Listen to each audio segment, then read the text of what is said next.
할렐루야. 성탄을 눈앞에 둔 대림절 네 번째 주입니다.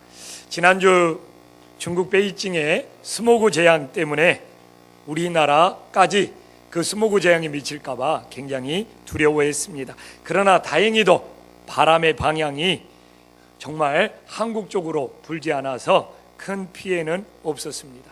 사실 황사보다 더 무서운 것이 바로 스모그입니다. 바로 이 스모그는 우리 인간들이 연료를 지나치게 사용하기 때문에 발생하는 것입니다. 그리고 한번 스모그가 발생하면 사람의 힘으로 어떻게 해결할 수가 없습니다. 그 스모그를 해결하는 유일한 방법은 하늘에서 바람이 불어서 밀어내는 수밖에 없습니다.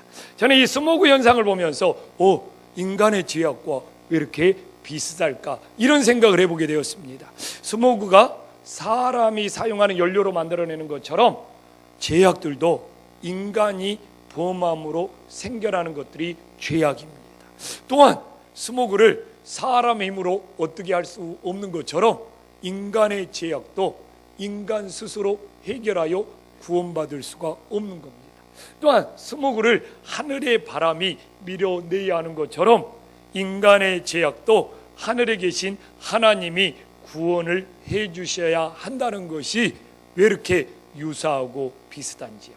이처럼 스모그를 사람의 힘으로 해결할 수 없는 것처럼 인간의 죄악도 인간의 힘으로 해결할 수가 없기 때문에 오늘 성경 본문에서 스가랴는 예수님이 오시기 500년 전에 예수님이 이 땅에 나귀를 타고 오실 것을 너무나 정확하고 분명하게 예언을 하고 있습니다. 그래서 저는 오늘 이 본문을 통해서 스가랴가 예언하는 메시아가 어떤 분인지, 또한 우리는 그 메시아를 우리들의 삶 속에서 모시고 살아가고 있는지를 돌아볼 수 있는 소중한 시간이 될 수 있기를 간절히 소망합니다. 여러분, 스가랴 선지자의 이름의 뜻은 무엇입니까? 하나님이 기억하신다는 뜻입니다. 저는 이 스가랴 선지자의 이름의 뜻이 너무너무 마음에 들어요. 스가랴 선지자의 이름의 뜻이 하나님이 기억하신다는 것처럼 하나님이 내 인생을 기억해 주신다면 얼마나 감사합니까? 또한 한 해 하나님 앞에 우리들이 헌신한 것을 하나님이 기억해 주신다면 얼마나 감사합니까? 그래서 우리의 인생이 스가랴의 이름처럼 하나님이 기억해 주시고 하나님이 돌봐주실 수 있는 은혜로운 인생이 될 수 있기를 간절히 소망합니다. 그래서 옆 사람과 사이좋게 하나님이 당신을 기억하고 계십니다. 인사 한번 나누겠습니다. 네, 아멘. 네. 제가 이미 예전에 설교했던 것처럼 학개와 스가랴의 선지자는 동시에 활동했습니다. 근데 이렇게 스가랴 선지자는 성전이 재건된 이후에 미래의 비전을 선포했습니다. 여러분, 실제로 성전만 재건하면 무슨 의미가 있겠습니까? 그 성전 속에서 이 미래의 비전이 선포되죠. 그러나 당시의 최고의 미래의 비전은 무엇입니까? 바로 메시아가 탄생한다는 겁니다. 그래서 이 성전 건물만 덩그러니 있으면 뭐합니까? 그 성전의 주인 대신 예수님이 이 땅에 오신다는 것을 스가랴는 오늘 본문처럼 선포하고 외치고 있습니다. 신앙도 이와 동일하는 겁니다. 우리가 신앙의 겉모양만 있으면 무슨 의미가 있겠습니까? 우리가 성탄절을 눈앞에 두고 있지만 이 성탄절에 세상은 얼마나 많은 퍼포먼스를 하고 있습니까? 그러나 그 내용이 없다면 이것만큼 허망하고 허무한 것이 없는 겁니다. 그래서 성전을 재건한 것도 중요하지만 성전의 주인 대신 예수님을 그 내용에 채워야 하는 것처럼 우리가 성탄절에 많은 화려한 행사들도 중요하지만 그 성탄절의 주인공 대신 예수님을 우리 내용으로 채우는 것이 더 중요함을 깨달으시기를 간절히 소망합니다. 그러면 스가랴는 이 땅에 오시는 메시아를 어떻게 예언하고 있습니까? 9절에 보면 스가랴가 이 땅에 오신 메시아를 잘 예언하고 있습니다. 이 땅에 오시는 메시아는 공의롭고 또한 구원하시고 또한 겸손하다는 것을 말씀하고 있습니다. 저는 이 스가랴 예언을 보면서 깜짝 놀랐어요. 왜?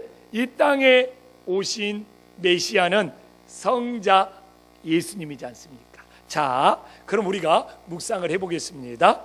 이 땅에 오신 예수님이 오늘 이 스가랴 예언을 보면 삼위일체 하나님이 다 나오고 있어요. 여러분, 공의롭게 이 세상을 심판하시는 분은 성부 하나님입니다. 구원을 베푸시는 분은 성자 예수님입니다. 겸손히 우리를 도우시는 분은 성령 하나님이십니다. 그러면 이 스가랴가 말하는 메시아는 단지 성자 예수님만 오시는 것이 아니라 공의로우신 성부 하나님과 구원을 베푸시는 성자 예수님과 겸손히 우리를 도우시는 보혜사 성령님이 함께 오신다는 것을 우리는 스가랴의 예언을 통해서 분명히 알 수 있습니다. 그러면 그렇기 때문에 우리는 이 땅에 오신 분이 단지 성자 예수님이 육신을 입고 오신 거로만 보지 마시고 이 땅에 오신 분은 분명히 성자 예수님이시지만 공의로우신 성부 하나님과 겸손히 도우시는 보혜사 성령님이 바로 성자 예수님과 이 땅에 삼위일체 하나님이 함께 오셨다는 것을 믿을 수 있기를 간절히 소망합니다.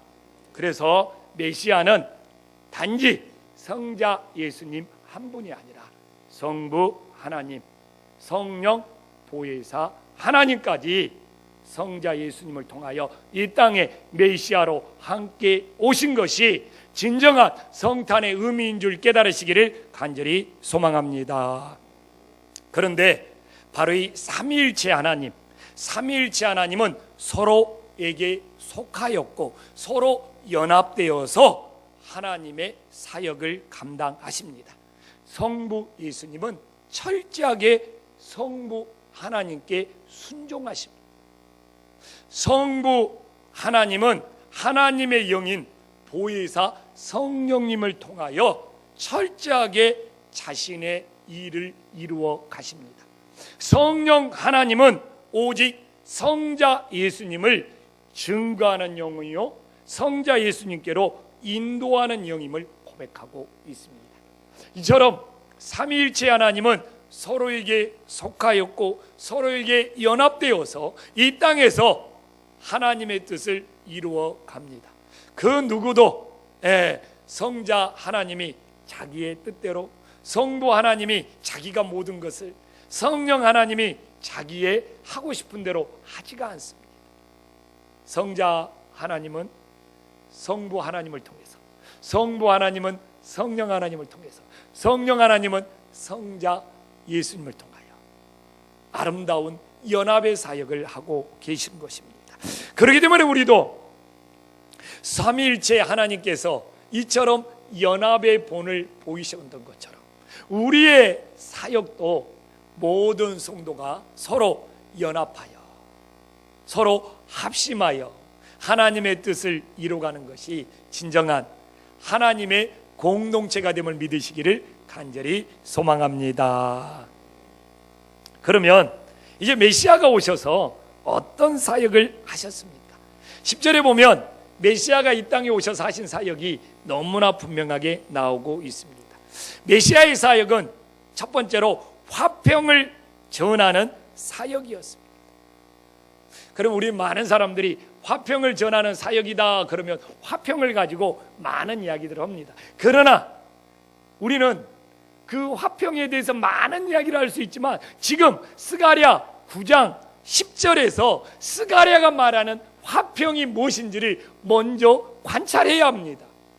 그냥 화평 이야기하면 화평은 이런 것이다 설명할 수 있지만 우리는 성경에서 출발해야 돼요.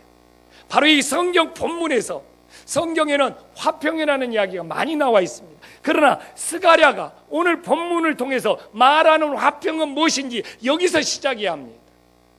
그러면 오늘 스가랴가 이 10절을 통하여 말하는 화평은 무엇입니까?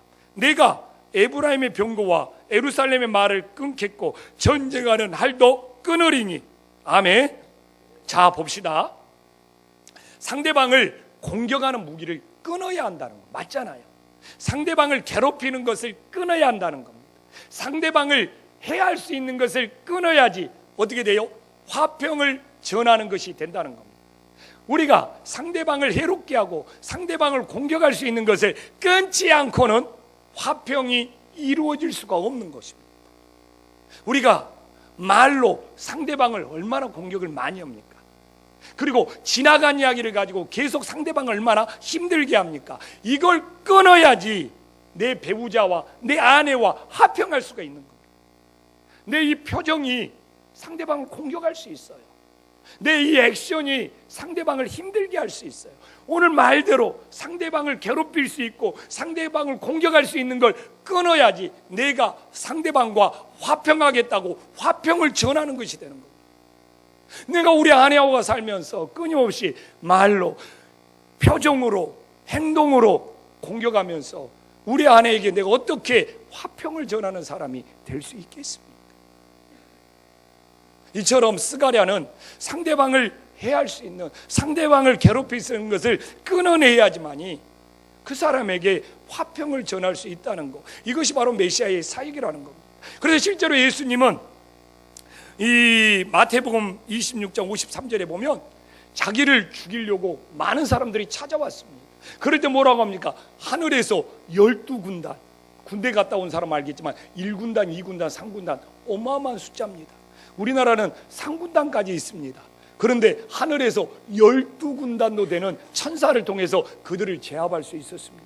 그러나 예수님은 이런 12군단도 더 되는 천사들을 동원하여 그들을 공격하는 것을 뭐 했습니까? 끊어냈습니다.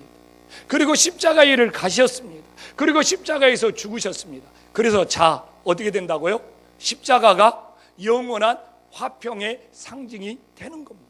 그래서 십자가가 화평인 거예요. 왜? 예수님이 그들을 공격하고 제압할 수 있는데 그것을 끊어내고 그들을 공격하지 않았기 때문에 십자가가 화평을 이루는 사건이 된 것입니다.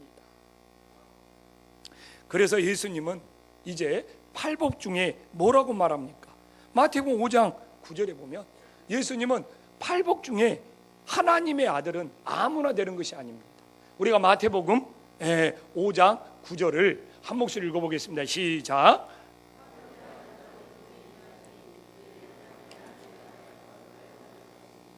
그렇죠.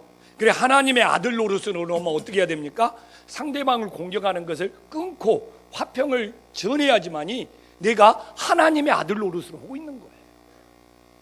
한번 옆 사람 한번 찾아봅시다. 이 사람이 대대체 한 해 동안 하나님의 아들 노릇 좀 했는지. 옆에 사람 보면 하나님의 아들 노릇 좀 한 것 같아요? 이야기는 뭡니까? 내가 공격해야 되는데 공격하는 것을 끊고 화평을 전했을 때 내가 하나님의 아들 노릇 한 거예요. 옆 사람하고 인사 한번 나누겠습니다. 올 한 해 동안 하나님의 아들 노릇 좀 했습니까?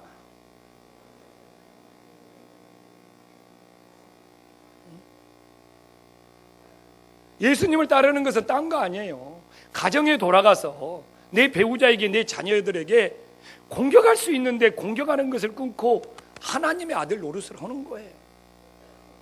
교회에서도 누가 예수님 잘 믿냐 막 일하면서 다른 사람 공격하는 사람들이 아니라 누구예요? 내가 상대방에게 뭔가 그냥 따지고 공격할 수 있는데 오늘 말씀 그대로 그걸 끊어내고 화평을 전하는 사람이 교회에서도 진정 하나님의 아들 노릇하고 예수님 따르는 사람인 거죠. 그래서 우리가 예수님을 추상적으로 믿으면 안 돼요. 가정에서나 교회에서나 내가 이런 말로, 이런 행동으로, 이런 표정으로 상대방을 공격할 수 있는 것들을 오늘 스가랴처럼 끊어내고 화평을 전할 때 이 일을 위해서 예수님이 오셨고 우리들이 이것을 본받을 때 주님을 따르는 하나님의 자녀들이 됨을 믿으시기를 간절히 소망합니다. 또한 예수님은 이 땅에 오셔서 어떤 사역을 하셨습니까? 11절에 나와 있잖아요. 우리를 구덩이에서, 이 빈 구덩이에서 우리를 건져주셔서 우리를 놓아주시고 우리에게 자유를 주셨어요. 그래서 우리가 11절 말씀을 보면서 우리가 빈 구덩이의 의미를 잘 파악해야 됩니다. 자, 여기서 빈 구덩이는 무엇입니까?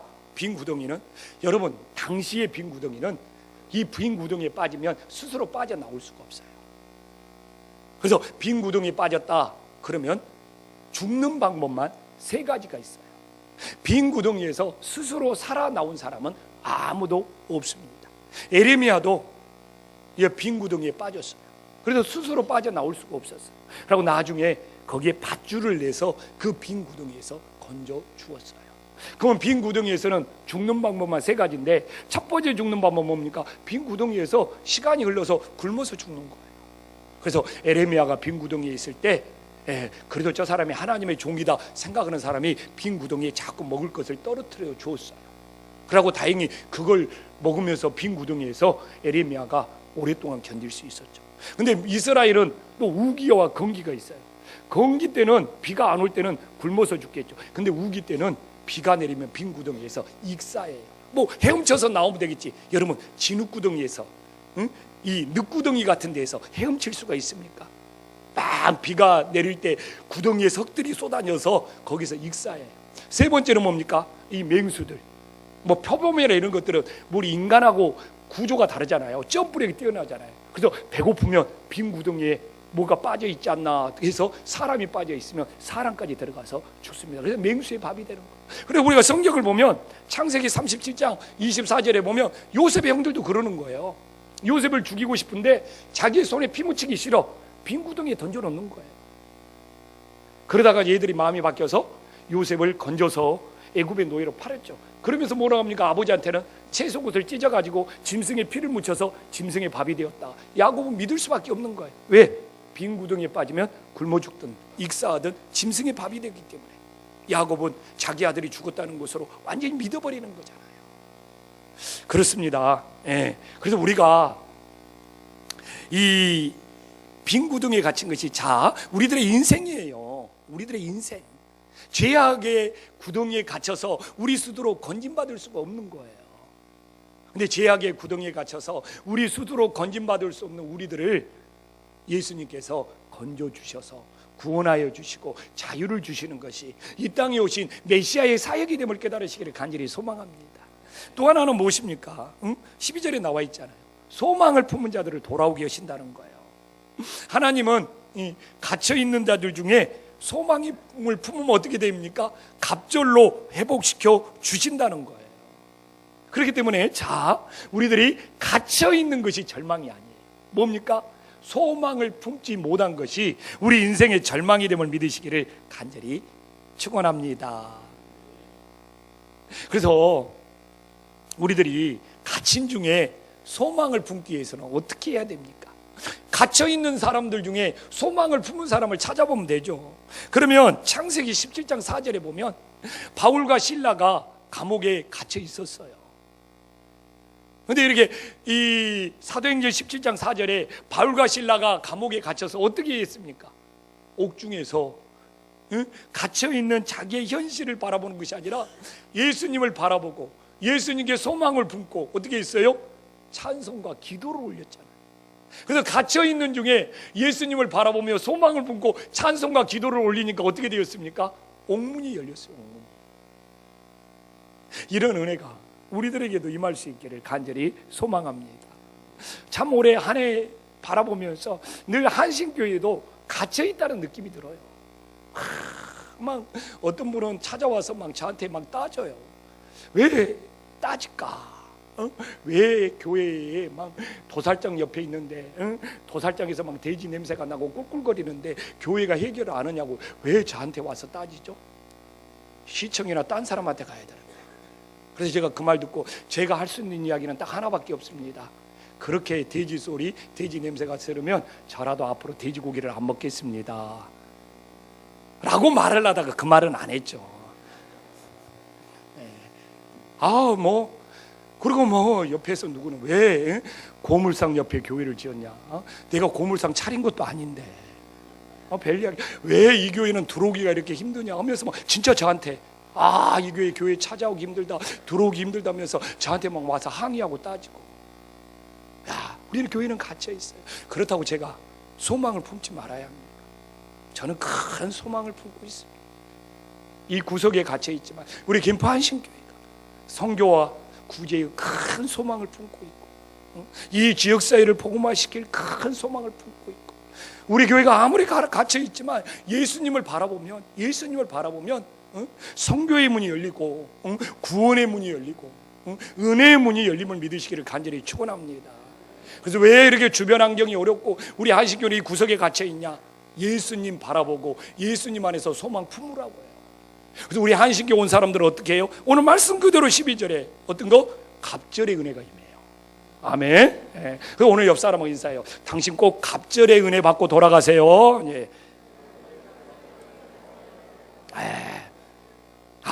그러니까 꼭 갇힌 것이 나쁜 것이 아니네요. 우리 한신교회처럼 갇혀 있을지라도 소망을 품으면 하나님이 어떻게 해주신다고요? 갑절로 갚아주셔요. 그런다고 또 안 갇혀 있는 교회 가서 당신네 교회는 갑절로 은혜 못 받아요, 이런 이야기 하면 안 돼요. 우리끼리만 해야지. 아멘. 그래서 저는 우리 김포 한신교회 여기에 갇혀 있지만 소망을 하나님께로, 예수님께로 풉니다.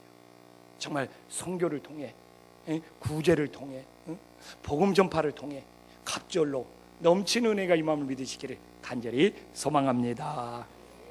그러면 이제 우리가 왜 오늘 메시아가 오늘 9절에 나와 있지만 나귀 새끼를 타냐 이거예요. 많은 사람들이 나귀 새끼가 뭐 겸손하다, 나귀 새끼가 온유하다, 천천히 만만의 말씀입니다.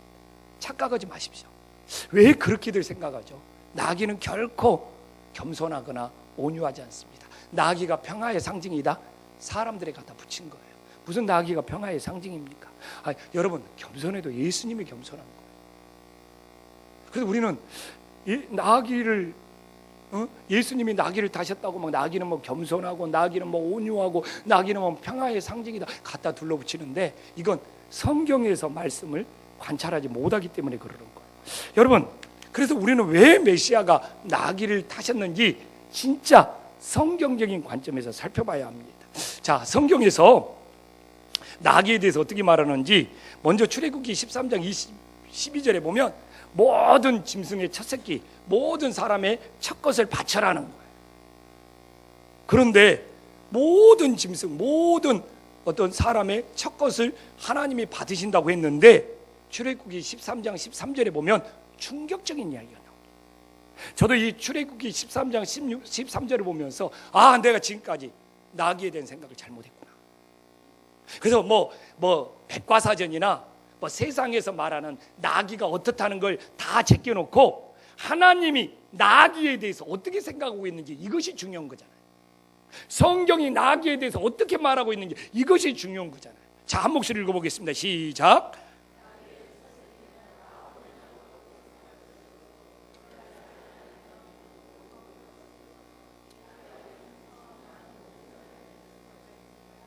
와, 나귀는 하나님이 다른 첫 새끼는 다 받는데 나귀의 첫 새끼는 받지 않는데요. 어린 양으로 바꿔드릴까 아니면 어떻게 하라고요? 목을 꺾어버리라고. 있는 그대로.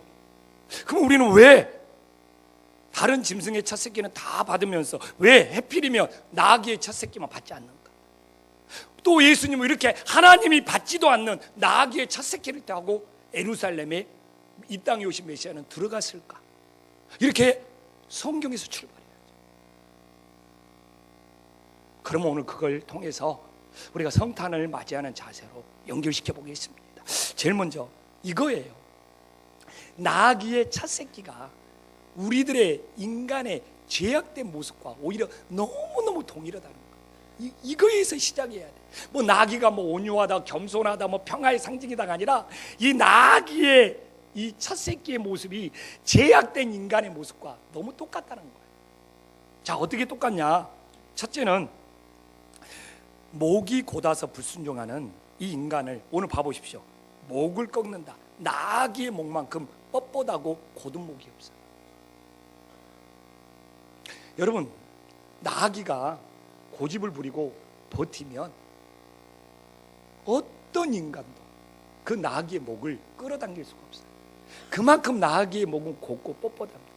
그래서 하나님은 이 나귀의 이 목이 곧고 뻣뻣한 걸 보면서 불순종하고 하나님께 순종하지 않는 이스라엘 백성들을 보면서 이 목이 뻣뻣하고 목이 곧은 이스라엘 백성들을 하면서 이렇게 책망한 것이 성경에는 수없이 나옵니다. 불순종하고 하나님에게 나오지 않으면 이 목이 곧은 백성들아, 이 목이 뻣뻣한 백성들아, 이래서 이야기하는 거예요.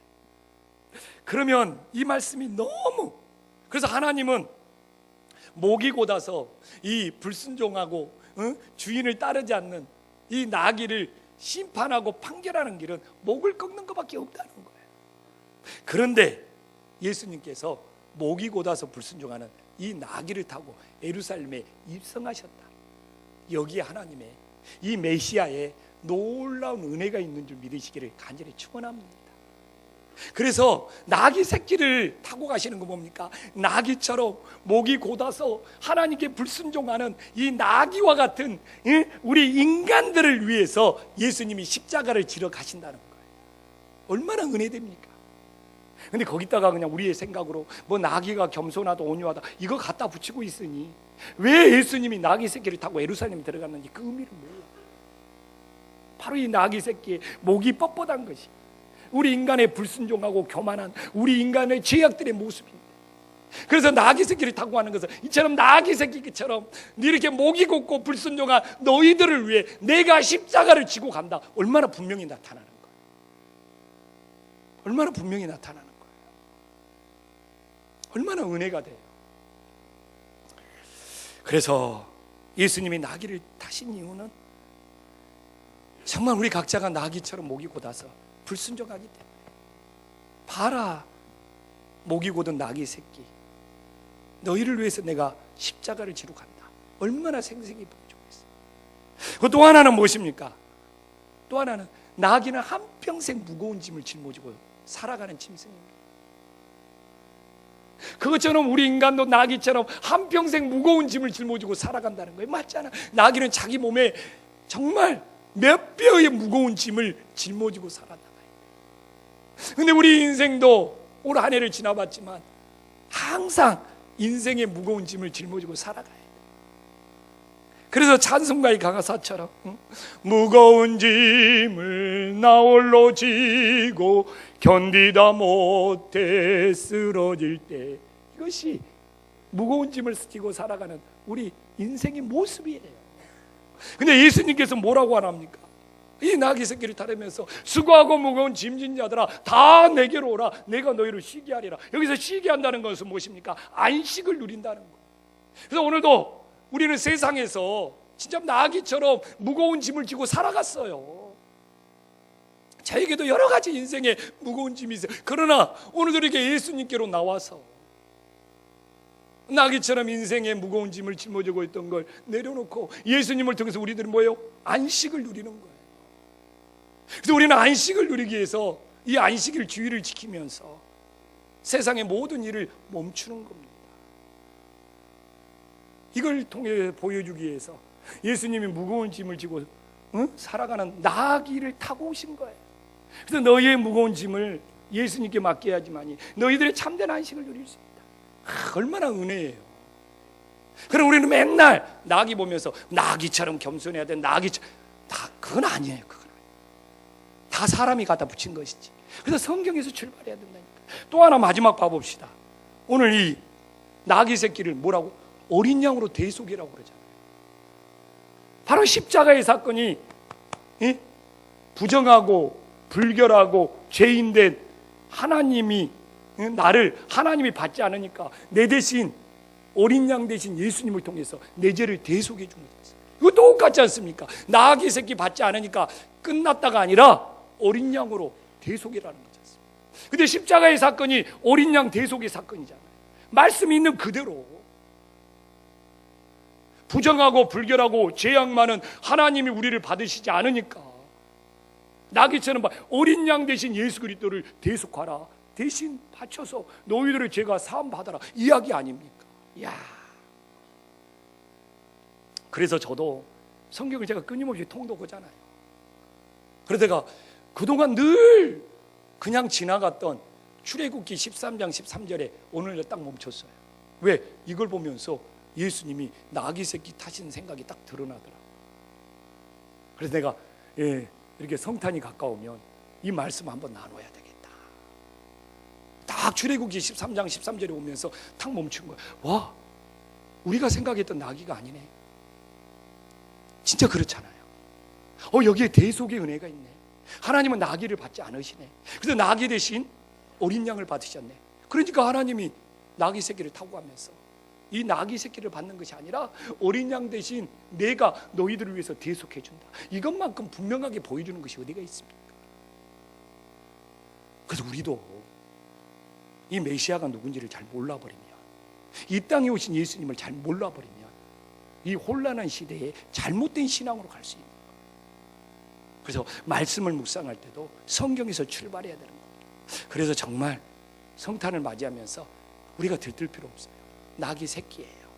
나귀 새끼처럼 목이 고다 불순종하고, 나귀 새끼처럼 무거운 짐을 짊어지며 헐떡거리고 있고, 또한 이렇게 오늘도 우리 부정한 죄인들을 주님이 받지 않아요.